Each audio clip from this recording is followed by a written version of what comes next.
Boa tarde a todos. Agradecer aqui em nome da Rosane, da Esther, de todos os palestrantes, do Tião, Pedro, a quem está participando. Agradecer a Rafael e a Ariane da nossa equipe, quem está online também. É uma oportunidade estar aqui na Mackenzie e estar podendo fazer essa apresentação de práticas, né? Eu vou me concentrar nos 20 minutos, que a gente se perde, se empolga nas apresentações, mas peço que colaborem. E vamos direto porque precisa ser dito, né, Rosane? A Rosane colocou aqui a questão das ocupações dos assentamentos precários, que são as nossas chamadas ou favelas, ou os loteamentos irregulares, que estão... Nós vamos tratar a Secretaria de Executiva dos Mananciais, ela é um braço de habitação, e no caso a nossa cuida do programa Mananciais, que pega as represas Billings e Guarapiranga. Acho que a própria foto, né, da apresentação já ilustra a questão da precariedade da habitação, a precariedade da infraestrutura. Pode passar, por gentileza. Aqui o nosso tema do painel, né, o saneamento e a política integrada e a justiça climática. Nosso trabalho hoje tem interação com 18 secretarias municipais, fora os convênios que a gente tem junto ao governo do Estado, a Companhia de Desenvolvimento Habitacional e Urbano, e um trabalho muito intenso também com a CEMIL, que é a Secretaria do Estado de Infraestrutura Urbana. Pode passar. Aqui só um mapa geral, né, de localização, para quem não é de São Paulo, entender o que é o nosso Brasil, é o nosso estado de São Paulo, a cidade de São Paulo, né, a gente brinca que esse mapa é o perfil do cachorrinho visto de lado, e aqui as nossas duas represas, das quais será nosso objeto de tratativa dessa tarde. Aqui nossos dados, né, ainda que de 22, esses números já estão já superados, né, cabe uma revisão, mas a gente tem 16 milhões de pessoas morando em favelas e comunidades urbanas. Isso dá 8%, né, de uma população num Brasil tão diverso. Pode passar. Aqui na cidade de São Paulo a gente tem 1 milhão de pessoas, são 653 domicílios. E nos mananciais, 397 mil pessoas e 152 mil domicílios. Pode passar. Quais são as nossas premissas e metodologias, né? Ontem, num painel que eu estava, foi abordada a questão legislativa, do Código Florestal, das legislações que elas servem para o Brasil todo, mas nosso Brasil é diverso, né? Estava conversando com o senhor Pedro aqui, né, nosso promotor, o que é diferente de trabalhar num bioma da Amazônia, o que é setar mais no Cerrado, o que é setar para a região sudeste. Você tem características distintas, ainda mais quando você tem esses aglomerados urbanos. Pode passar. Então, nossa metodologia de trabalho, tem uma colega nossa, que é a Violeta Kubrusli, ela fala que é a verdade de chão. É a gente visitar as comunidades, entender onde eles estão, quais são os problemas, porque nem todas sofrem das mesmas carências e tem questões que são similares, mas cada comunidade tem uma dinâmica. Então, o nosso objetivo foi trabalhar com o Viés, que tem essa publicação para quem tiver interesse, é o Plano Municipal de Habitação. Esse daqui ele foi feito e elaborado, mas não aprovado na Câmara. E pela logística, se tivéssemos feito em 4 quadriênios, em 24, Rosane, a gente teria já implantado todo o programa que se precisava para fazer para a cidade. Pode passar. E aqui o mapa a gente está destacando o que eram. Todas as manchinhas em amarelo são as favelas, os laranjas, os loteamentos irregulares. O que muda, para quem não sabe, é a base fundiária, porque as características são iguais. Então, tem os de propriedade pública e tem os de propriedade particular, e ainda que sejam também dos desconhecidos, mas quando a gente tem áreas rurais, porque em São Paulo, por incrível que pareça, a gente tem bastante área rural na região sul, né, em especial em Parelheiros, tem também na região norte, um pouquinho acho que na leste, que tem características e também ainda não temos quadras fiscais para identificar quem são os proprietários. Pode passar. E aqui era um exemplo desse conteúdo do Plano Municipal de Habitação, que você identifica qual que é o perímetro daquela bacia hidrográfica. Isso é mandatário nessa política que a gente vai trabalhar do saneamento, com a questão da drenagem, dos resíduos, habitação. Vamos falar de uma estrutura que ela é geral para toda a cidade. Então, a gente tinha levantado qual era o problema, o tamanho dele, o valor de cada área, né? O professor Rui falou da questão do financiamento, a nossa colega Esther também mencionou. Então, o Plano Municipal de Habitação te dimensionava quanto precisaria o governo fazer para acabar com esse problema da falta de infraestrutura nessas áreas. Pode passar. E aí, então, eu vou dar um salto, né? Aquele plano ele era de 2009, ele não foi colocado em vigência, ele foi arquivado, foi substituído, mas não aprovado na Câmara. Quando a secretaria é criada em 21, quem assume a secretaria, Elizabeth França, ela já trabalhava no programa Manancial, que ele vem da década de 90. É um programa longevo, né? Um programa de sucesso, a gente vê que quando passam décadas e a gente continua sendo uma referência, aprendendo bastante, porque a gente também dá cabeçadas e o universo se transforma. E a secretaria foi criada quando a gente está no meio de uma pandemia, gravemente com a Covid-19. A equipe começou a ser formada novamente e nós fomos a campo, porque não tem como conhecer o problema de forma online, precisando no território. Pode passar. Aqui também é mais um modelo de fichas para mostrar as áreas que a gente tinha com o PAC, né, que era o Programa de Aceleração e Crescimento do Governo Federal. Tivemos isso, muitos programas de urbanização de favela. Então a gente também cuidou também de uma parte das comunidades que estavam prontas para ir para a titularidade. Mas nesse período, de 2009 a quando a secretaria é retomada, a ocupação ela ampliou pela pobreza, pela questão do endividamento das famílias, a própria Covid-19. Então, isso traz uma revisão do que a gente tinha, do que poderia ser titularizado para registro em cartório das famílias que já, a princípio, teriam infraestrutura. Pode passar. E aí, aqui é um estudo. Eu trouxe como exemplo. Nossa equipe não trabalha nenhuma área isolada. Sempre trabalha um perímetro maior dessa bacia e vai fazendo uma criterização. Onde tem as cores com vermelho, esse magenta mais escuro, é onde são as áreas com menor saneamento, com menor chegada de infraestrutura. E as áreas mais calmas, elas vêm em amarelo e em tom de verde, é onde tem praticamente tudo saneado. Então, essa política nossa é uma premissa, uma metodologia de tratar um plano integrado, tratar a bacia hidrográfica, ir a campo, conhecer as comunidades, entender quais são todas as carências. Pode passar. Nós temos também, junto com o governo do estado, um mapa que a gente chama, é um mapa do não, onde a gente não quer que tenha ocupação, porque a gente precisa preservar o meio ambiente, porque a gente tem que ter um equilíbrio, né? Não dá para a gente tentar deixar só as moradias e não ter a parte também ambiental, porque a gente vem agonizando o nosso planeta com isso. Então, esse mapa, né, chama Sentinela das Águas. OIDA quer dizer Operação Integrada de Defesa das Águas, que é um trabalho feito das secretarias envolvidas dentro da prefeitura na região dos mananciais, com o governo do estado, e aí isso a gente faz todo mês, tem uma dinâmica de reunião, entender os loteadores, quem são os loteadores criminosos, que enganam a população, que não tem acesso à informação, compram um pedaço de terra do qual não é regularizado. Esse mapeamento está em revisão e tem ele no site, talvez ainda na versão de fevereiro. Pode passar. E aí, né, aqui um pouquinho do programa, ele começou em 90, como eu comentei, nossa Elizabeth França e outros colegas puxando esse programa, e ele toma conhecimento mundial, teve investimento, né, do Banco Mundial, e aí ele sai da represa Guarapiranga e se amplia para Billings. E aí foram contratadas fases de programa para fazer projetos e obras. O foco era o saneamento, podemos passar para o próximo slide. E no saneamento, a gente tinha cuidar de ambas as bacias, né, mas eliminar as áreas de risco, os geológicos e hidrológicos, implantação de infraestrutura. É a água, é a coleta do esgoto, é a captação para ela sair de uma estação elevatória e ir tratar, o asfalto, a escadaria, a drenagem, a microdrenagem, né? A drenagem, a macrodrenagem dos canais que a gente trata também, a recuperação ambiental. Então, Rosane lembrou bem aqui que parte do programa, né, uma área que eu vou apresentar, foi discutida com o Ministério Público, com os juízes. O que a gente faz quando tem uma área que não era para ser ocupada e ela está ocupada? O que a gente faz? Né? Na lei não poderia, mas está lá. Lá moram pessoas, moram famílias. A regularização fundiária, que aqui a gente no Brasil é um país que a questão da posse é muito importante. Apesar que a gente venha falando disso, o aluguel social, as famílias mais jovens lá no nosso estado de São Paulo, não tem o perfil de quando eu era nova e a gente queria saber aonde vai morar, aonde vai estudar, vai comprar um carro. Hoje as pessoas moram em lugares distintos, alugam apartamento, moram no Airbnb, enfim, moram em comunidades coletivas, tem um perfil de famílias diferentes, né?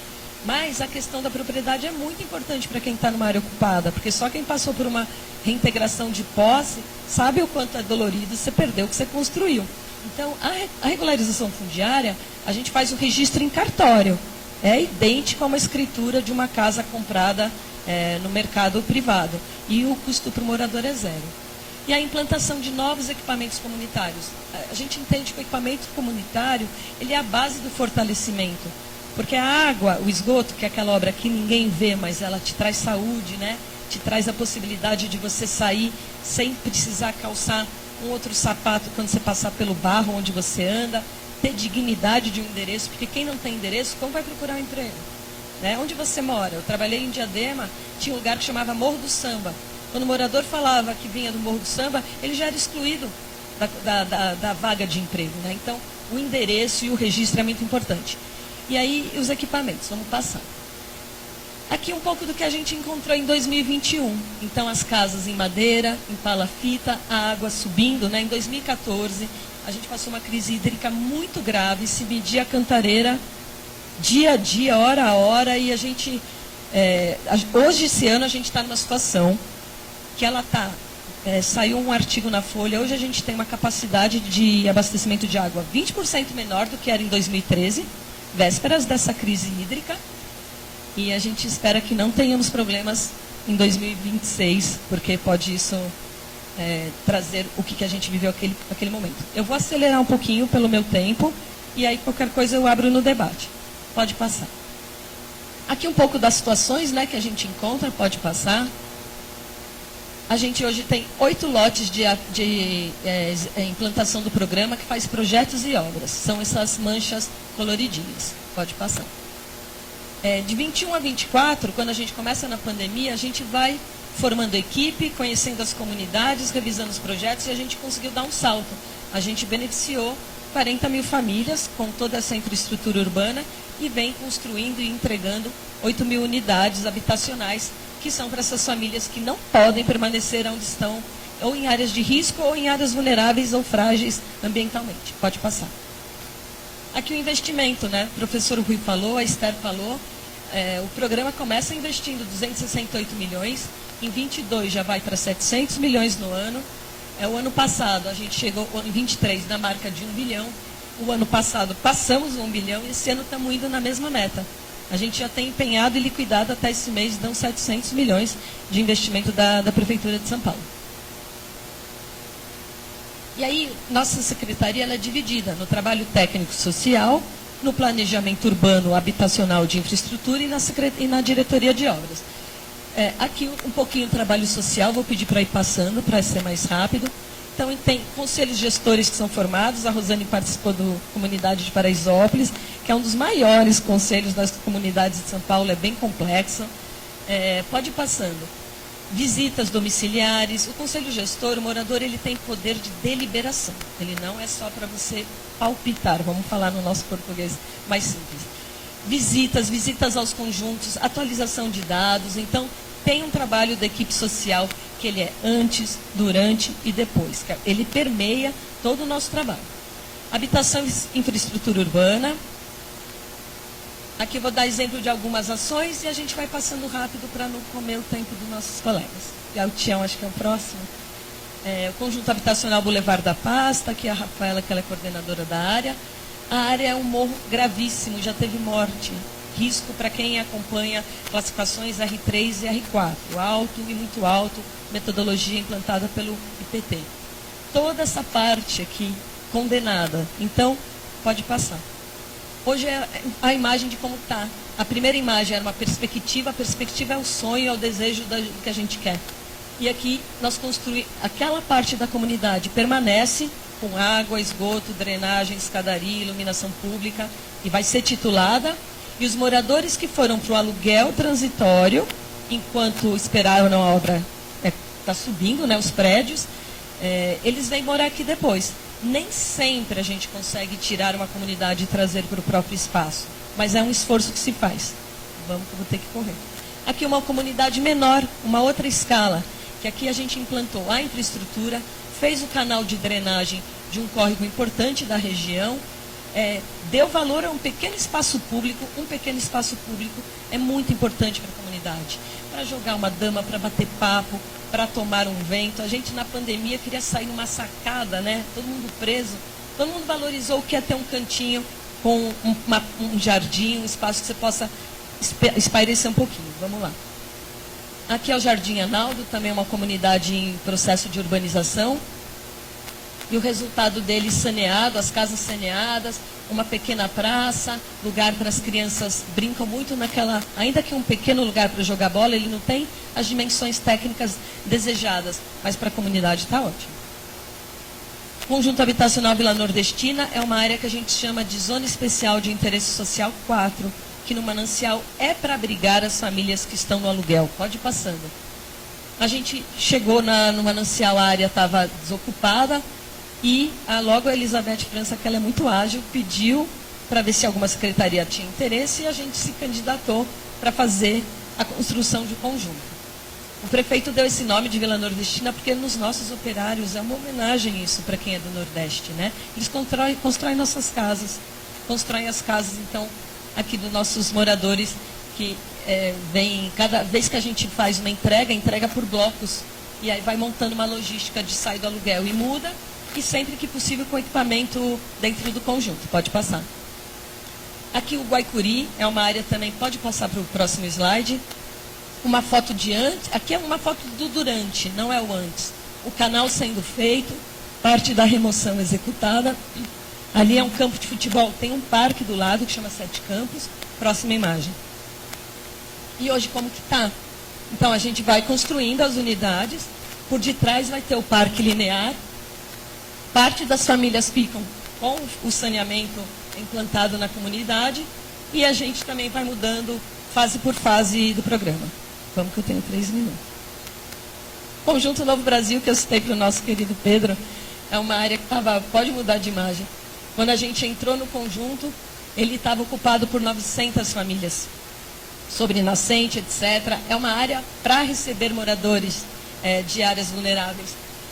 Lá nós tivemos a infelicidade que foi pedido do Ministério Público embargar a obra. E aí a obra foi embargada, a juíza chamou a gente até esclarecer isso. Pedro demorou 8 meses até entender o que é esse processo. Vamos andar. E aí hoje a gente está assim. É o maior conjunto que a gente vem fazendo no Manancial, talvez na cidade de São Paulo. E são 2.700 famílias. Não dá para ter num lugar só famílias morando como a gente fez em outros momentos na região de São Paulo, como Cidade de Tiradentes, etc. Vai ter um CEL, que é um Centro de Educação Unificado, vai ter uma unidade básica de saúde, 2 creches, parques, vai ter o armazém solidário, enfim, tudo que alguém precisa para morar. Vamos que eu estou atrasada. O Alto da Alegria, pode passar. Também uma área de morro de risco muito grave, que a gente está substituindo uma transição feita com muita cautela, porque ele é perigosíssimo, você tirar as famílias e escorregar o resto. Pode ir passando. E então vai fazendo novos conjuntos, pode passar. Eu vou falar agora um pouquinho dos equipamentos públicos, que é o nosso xodó, que eu acho que ele é o elo fortalecedor de todo esse processo no programa. Então, pode ir direto para as imagens. Essa creche, volta só um pouquinho, essa creche ela está no corpo daquele edifício amarelinho do Guaicuri.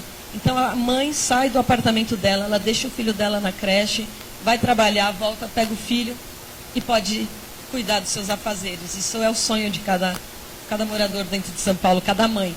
Embaixo é uma unidade básica de saúde, pode passar, a Ariane coordena essa parte da região.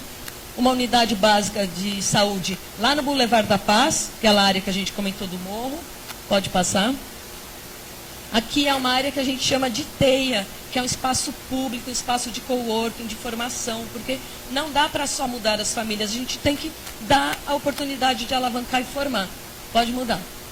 E aí, olha, tinha uma casa que estava mal aproveitada, com as estruturas danificadas, a gente descaracterizou e vamos ver como se transformou.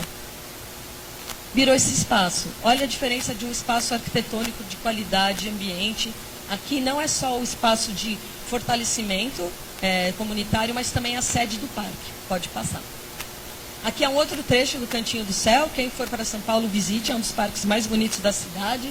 Esse trecho estava todo ocupado por famílias. Pode passar.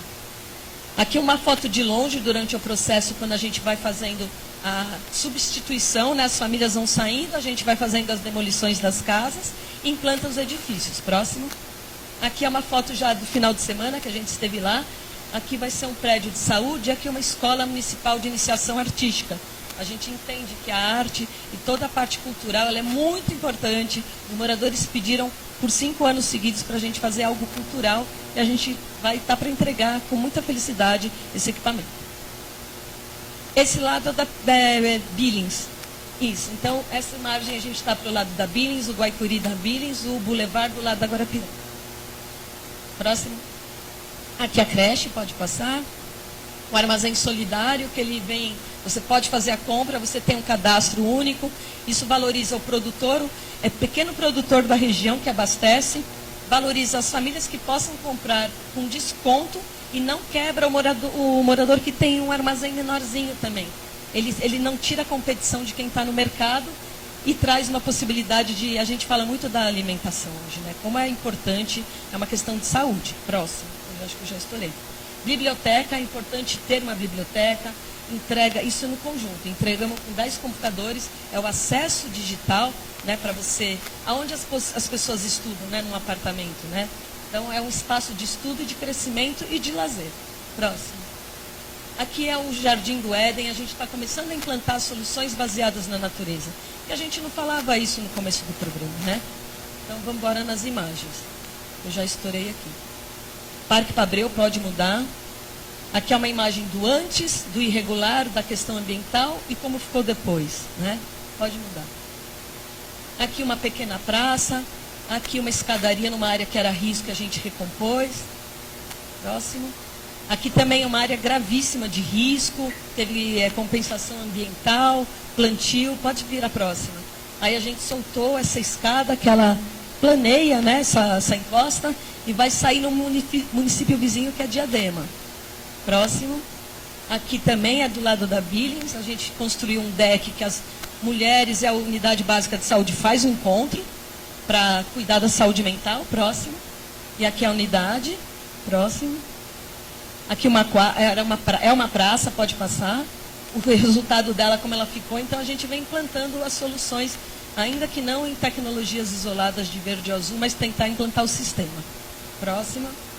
Aqui é um plano urbano, eu vou passar rápido porque já estourei meu tempo, mas só para entender que a gente tem que pensar no plano, no recorte hidrográfico. Pode ir passando as imagens. No recorte hidrográfico, qual que é a bacia, qual é a microbacia. Vamos para o último slide. E aí, outro dia, a gente resolveu listar com quantas secretarias a gente tem interlocução. E a gente listou 18 secretarias. Parece uma bobagem falar isso, mas quando a gente trabalha no poder público, é um grande desafio. E a gente consegue passar de secretaria por secretaria e contar o que a gente faz juntos, né? Mas como não cabe aqui agora, então eu vou encerrar, que eu já estiquei para não prejudicar o Tião e o Pedro, que são os demais colegas que vêm agora. Mas daria para a gente falar também, Rosane, do que é o trabalho agora com a Sabesp, que agora ela foi privatizada e a gente, através da prefeitura, montou um comitê de segurança hídrica e vem trabalhando quase que diariamente. Então, eu agradeço a vocês, né? Terminar aqui, eu ponho o meu último slide, a gente tem falado da crise climática, falado muito desse livro, né? A Última Criança na Natureza, os transtornos de déficit de natureza, e o último, aqui um antes e depois, e o que o Nelson Mandela falava, né? Não existe revelação mais nítida da alma de uma sociedade do que a forma como esta trata suas crianças. E é o que a gente quer fazer, cuidar das nossas crianças para cuidar do nosso futuro. Obrigada e desculpe que eu me estendi. Obrigada, Maria Tereza. O São Paulo é sempre um bom estudo de caso, né, nessas questões. Parabéns, Maria Tereza, também a